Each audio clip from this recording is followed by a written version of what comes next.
就在巴西的新冠肺炎确诊病例突破38000例，成为南美洲第一之际，总统博索纳罗参加了一场抗议新冠疫情封锁措施的公共集会。在这场人员密集的集会上，博索纳罗并未戴口罩，另外他还不时咳嗽。此前，博索纳罗一直反对为抗击新冠肺炎疫情采取的封锁措施。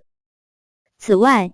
他还曾将新冠肺炎称为小感冒，因质疑隔离措施被推特删帖开掉积极防疫的卫生部长。19日，巴西总统博索纳罗参加集会，巴西总统不戴口罩参加集会，反对封锁措施。当地时间19日，博索纳罗的数百名追随者在巴西首都巴西利亚举行集会，呼吁结束隔离措施，并敦促以军事行动关闭支持隔离措施的国会和最高法院。博索纳罗在现场和群众喊话时，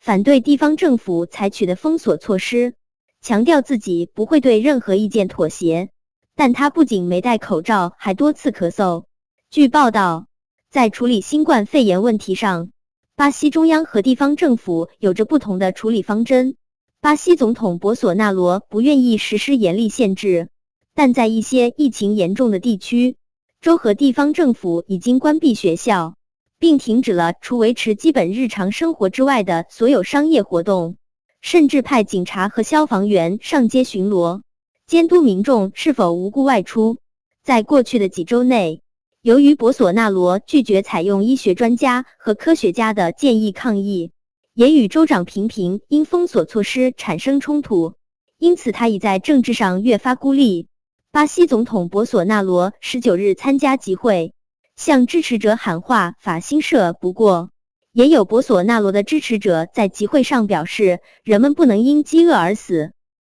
支持者认为，封锁措施将会严重打击巴西的经济，而博索纳罗应对新冠疫情的方式对国家长远的经济有益。消极应对新冠疫情被批导致混乱。实际上，自新冠疫情在巴西爆发以来，博索纳罗对疫情的忽视、应对措施上的迟滞，一直为人诟病。英国金融时报认为，巴西的经济形势原本就不佳，再加上疫情的冲击，经济前景将会非常暗淡。截至北京时间20日上午10时，据约翰霍普金斯大学数据，巴西全境的新冠肺炎确诊病例为38654例，位居南美洲第一，全球第11，死亡人数为2462人。近日，一段视频记录了该国亚马孙州奥卢乔医院内的可怕一幕，14具遗体被安置在医院走廊各处，不远处则是躺在病床上接受治疗的病人。与日趋严峻的抗疫形势形成鲜明对比的，则是博索纳罗本人对病毒的轻视态度。上月24日，他曾将新冠肺炎视为小流感，他本人还因质疑隔离措施而被推特删帖。本月复活节前，博索纳罗还前往一家面包店就餐，